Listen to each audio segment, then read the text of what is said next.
Sicily, an island of strategic importance at the crossroads of civilizations, witnessed one of its most significant events in its history, the Muslim conquest. In the 9th century AD, Islamic forces embarked on a journey that would forever alter the course of Sicilian history. The conquest of Sicily began 827 AD. It begins with an unlikely figure, Euphemius, a Byzantine admiral turned rebel seeking to bolster his own ambitions. Euphemius made a fateful decision. He sailed across the Mediterranean to seek the aid of Ziyadat Allah, the Aghlabid Emir of Afriqiya, present-day Tunisia. With the promise of support from Ziyadat Allah, Euphemius returned to Sicily with an expeditionary force headed by the renowned Qadi, which means in Arabic judge, Asad ibn al-Furat. The force was composed of 10,000 infantry, 700 cavalry and 100 ships, where they would land in Mazzara del Vallo, in southwestern Sicily. The conquest was not without resistance. Sicilian defenders, including Byzantine and local forces, fiercely opposed the invasion. The first major clash occurred in Mazzara, where Arab armies landed and encountered fierce resistance from the Byzantine defenders. Despite the initial setbacks, the Arabs pressed on, determined to claim Sicily for themselves. As the Arab forces advanced, they encountered a diverse array of peoples inhabiting Sicily, including Byzantines, Lombards, and indigenous Sicilians. This multicultural landscape would shape the course of the conquest and its aftermath. Over the following decades, a series of battles and sieges unfolded across the island, each one bringing the Arab conquerors closer to their ultimate goal. One of the most significant engagements occurred at the Battle of Trapani, a decisive victory that secured Arab control over parts of western Sicily. After consolidating their control over the newly conquered territories, they pressed forward, but an unexpected outbreak of plague killed many of the invading forces, including Qadi Asad ibn al-Furat. After that, they tried to renew their offensive by aiming to capture the city of Castro Giovanni, modern-day Enna. The invading forces were not successful in their endeavors. Not only were they unable to capture the city, but also Euphemius was killed. This setback, however, did not dissuade the Arabs from their main goal, the conquest of Sicily. In the year 830 AD, an army of 30,000 men from Afriqiya and Al-Andalus was sent to reinforce the expedition.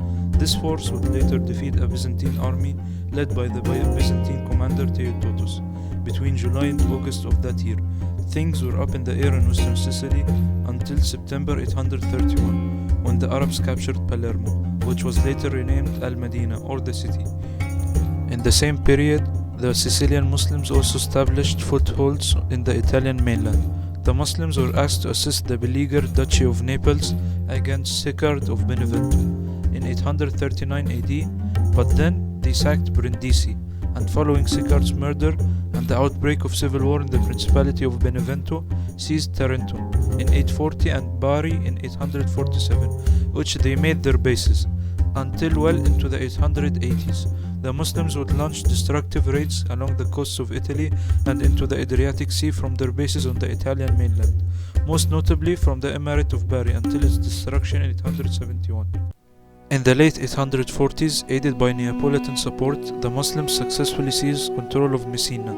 Subsequently, in 845, they captured the fortress of Modica, while the Byzantines, having made peace with the Abbasid Caliphate, received reinforcements from the eastern theme of Carissanon. A significant clash occurred near Butera, resulting in a devastating defeat for the Byzantines, who lost approximately 10,000 soldiers. The next big hurdle awaiting the Arabs was Syracuse, which fell after a staggering siege which lasted from August 877 until 21st of May 878 AD. With Syracuse in Muslim hands, the rest of Sicily slowly fell to them, with the last Byzantine outpost, Rometta, falling in 965 AD. As we conclude our journey through the Muslim conquest of Sicily, we've only scratched the surface of this complex and fascinating chapter in history. But our story doesn't end here. In the next part of our series, we'll delve deeper into the era of Muslim rule in Sicily, exploring its cultural, political, and economic impact on the island, from the heights of prosperity to the challenge of governance. We'll uncover the triumphs and tribulations of this vibrant period, But as history often teaches us, all empires eventually face their decline. In the final installment of our series, we'll witness the unraveling of Muslim Sicily as external pressures and internal conflicts culminate in its ultimate downfall. Join us as we continue our exploration of Sicily's rich and diverse heritage. Subscribe to our channel and stay tuned for the next chapter in this captivating saga. Until then, thank you for joining us on this historic journey.